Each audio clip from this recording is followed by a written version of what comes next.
আসলে মেইন হচ্ছে তেলের দাম বাড়া, এনার্জি প্রাইস বাড়া, সেটাই তো আসলে সবচেয়ে বড় security aspect, financial and security aspect, যেটা প্রায় $60 থেকে 110 পর্যন্ত চলে গেছিলো। Now probably yesterday it was something like 98। এখন আদৌ if there is a deal between Israel, US, Hezbollah and Iran, then probably it can come down to around $80 to $90.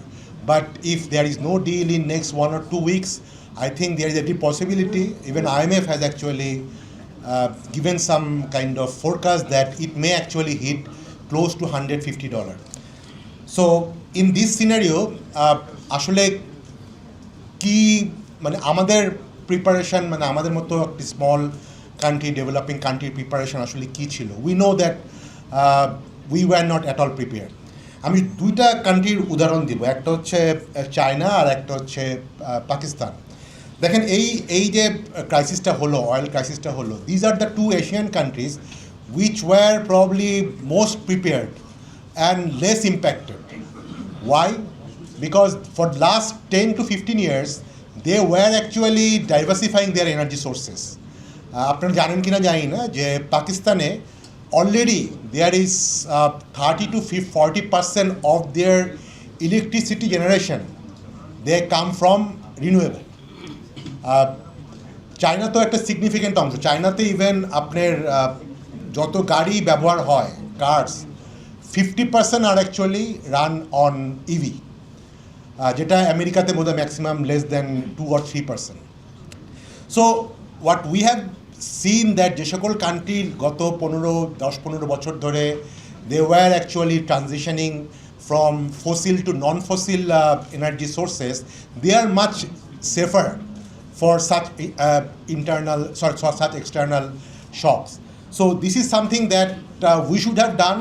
আমরা গত 5-10 বছর ধরে এখানে অনেকেই আছেন, অ্যাক্টিভিজম করছেন।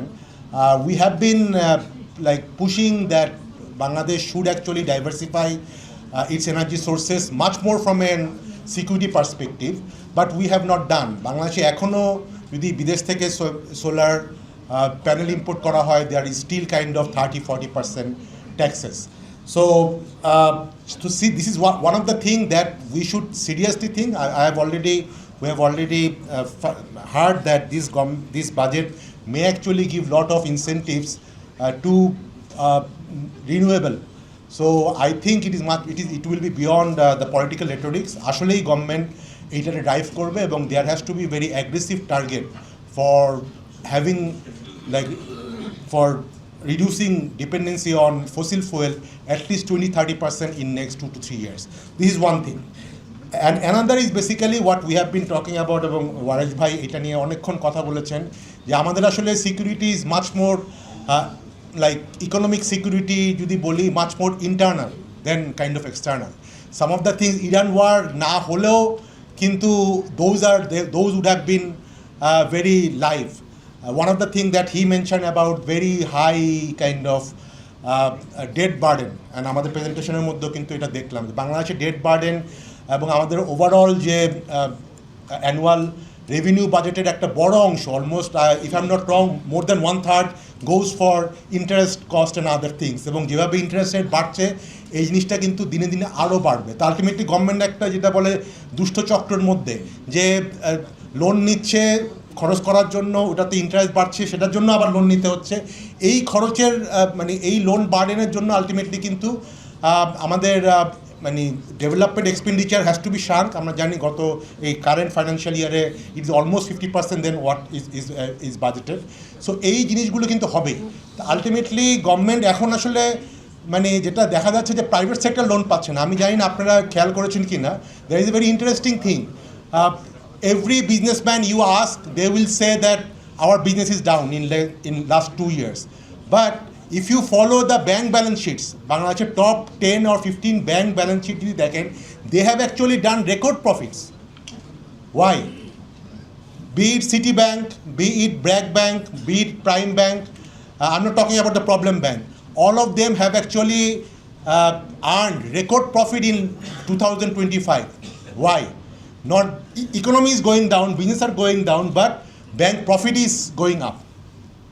Do you know why? Because banks don't actually lend to private businesses. Banks actually lend to government.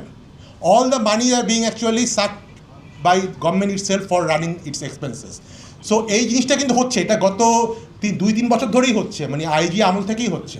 তো আমরা we have been always telling the interim government or even Bangladesh ব্যাংকের মানে আগের এক্স গভর্নরদেরকে বলেছিলাম যে you have to do something on that. The economy is going down, banks profit are increasing just because government, they are actually depending on lending to government rather than private sector. So this cannot actually go on for certain time. So which is happening. So এই জিনিসটা আমাদের আসলে একটা serious economic business মানে internal economic থ্রেটের মধ্যে চলে আসছে। This is number one.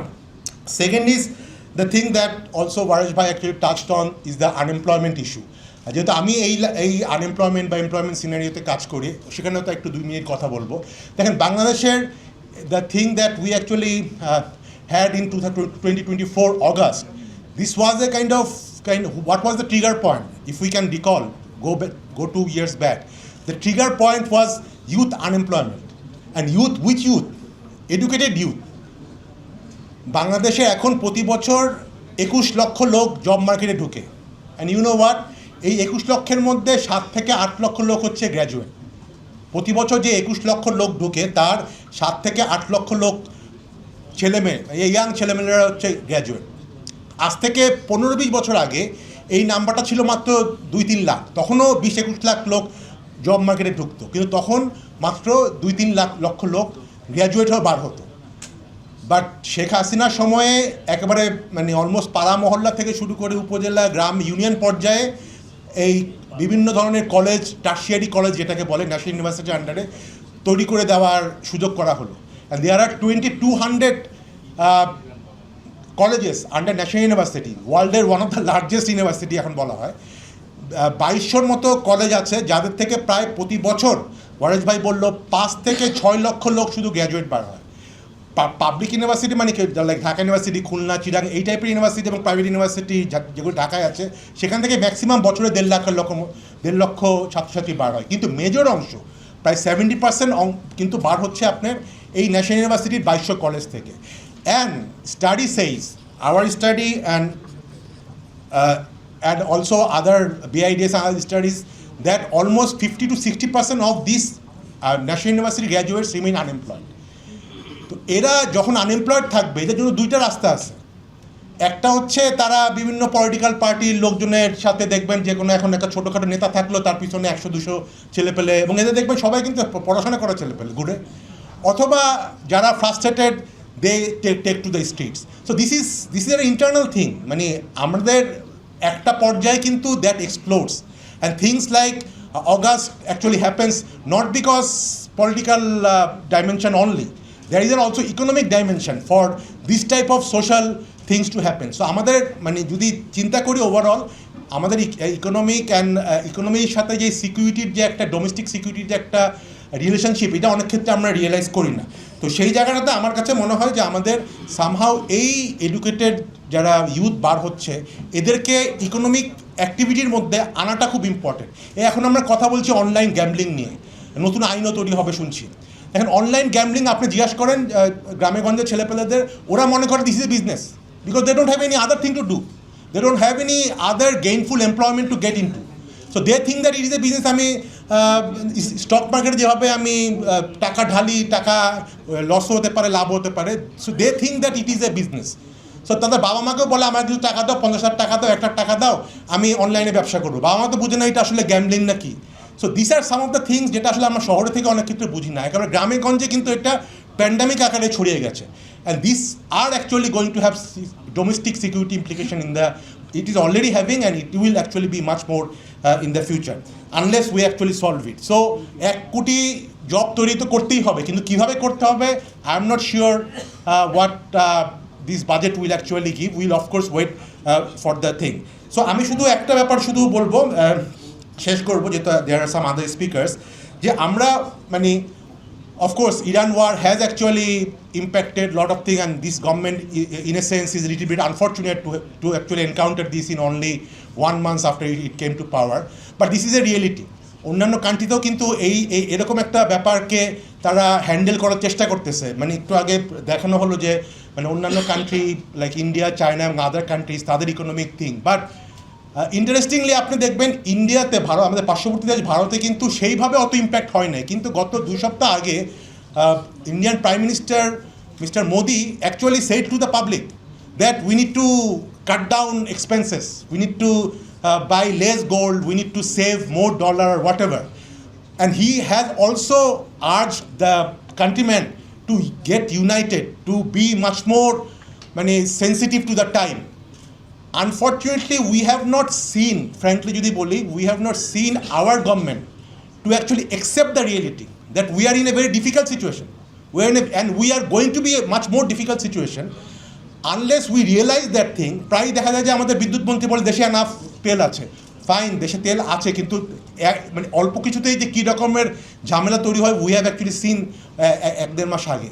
So we need to first realise that we are in a very difficult condition and the whole country need to be united to face this crisis.